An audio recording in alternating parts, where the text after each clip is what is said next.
SMT Nation, we back nation. When there's smoke, there's a fire somewhere. And the rumors now are coming out from these media outlets, and this basically is all but official. We'll just be waiting on the word. Rumor is that AT&T may be dumping Nokia. The article from Dano Light Reading, right? This is something that we reported on a couple of weeks ago.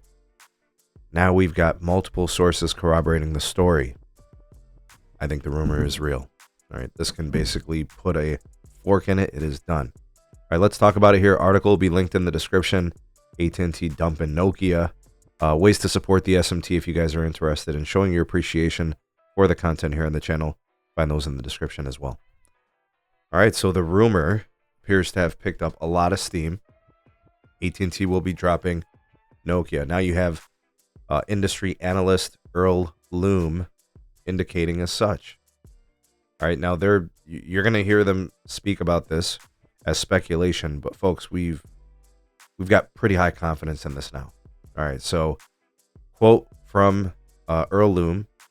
He's of EJL Wireless Research. His quote, various sources we have spoken to imply that AT&T is the next wireless operator customer to remove Nokia from their RAN vendor list. RAN stands for radio access networking, and that would be the radio gear and the antennas. The stuff that they hang on the tower sites that broadcast and receive signal.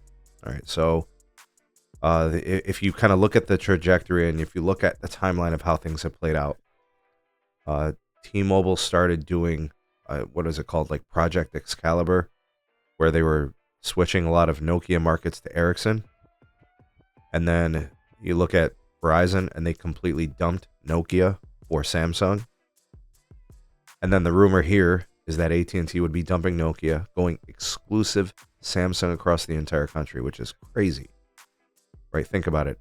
Verizon dumped Nokia for Samsung, but kept Ericsson. Right? So now they got two vendors across the country. T-Mobile still technically two vendors across the country, Nokia and Ericsson. But this really does not look good for Nokia. This basically takes them out of North America. I don't know what type of business they do in Mexico or Canada, but this basically puts them in Europe and Asia. All right? It takes them out of an entire market. Like the United States. Are you serious? During the 5G era, that's just nuts. All right, now, when AT&T and Nokia were asked about this, the response from Nokia officially, we do not comment on speculation. AT&T said the same thing. No comment on rumors or speculation.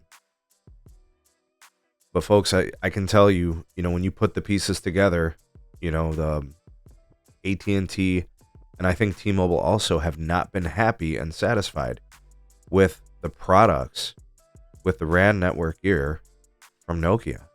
Complaints about the massive MIMO gear that has been going up. They've required fan units. They haven't been reliable. They've been failing. I don't know exactly what the case is, but I can tell you, when you need a fan to keep from overheating, that's going to add weight to tower sites.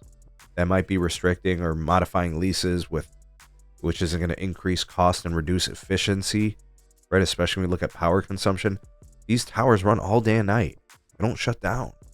So you need to be reliable. You need to be efficient. And can you think of a company that is more worried about cost cuts than AT&T, right? So they're going to analyze and flip over everything that they can. So, all that included, all that kind of in the process, Ericsson being the exclusive partner rumored for AT&T, that these things are all kind of coming together. AT&T's looking for a single solution for DoD and C-band, 2 frequencies in N77. Maybe Nokia just can't provide that in a decent timeline. Maybe they're looking further down the timeline. And they're saying, we want an entire 3 gigahertz radio that's going to do the future 3.1 plus the DoD at 3.45 and the C-band at 3.7. They want the whole shebang.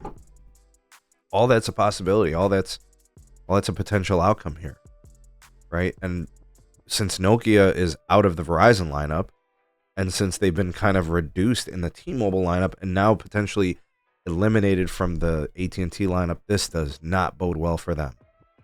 And if indeed Ericsson became the exclusive partner for AT&T, that's good for them. right? That secures the bag in the future.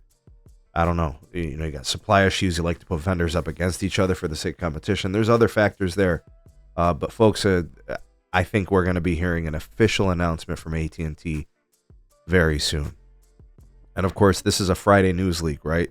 This is a news cycle day that just nobody watches, nobody monitors, nobody cares. Everybody's done for the week, the work week.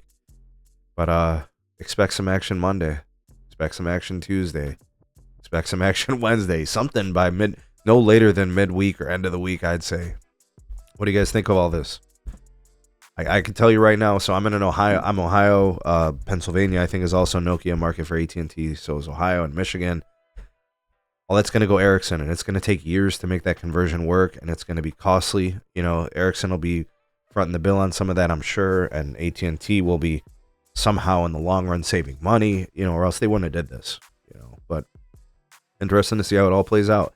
I could tell you that the Ericsson, you know, radio gear is superior to both Samsung and Nokia, so it's not going to impact us directly as consumers. In fact, things may get better if you're in some of the 70% of the country where AT&T uses Nokia.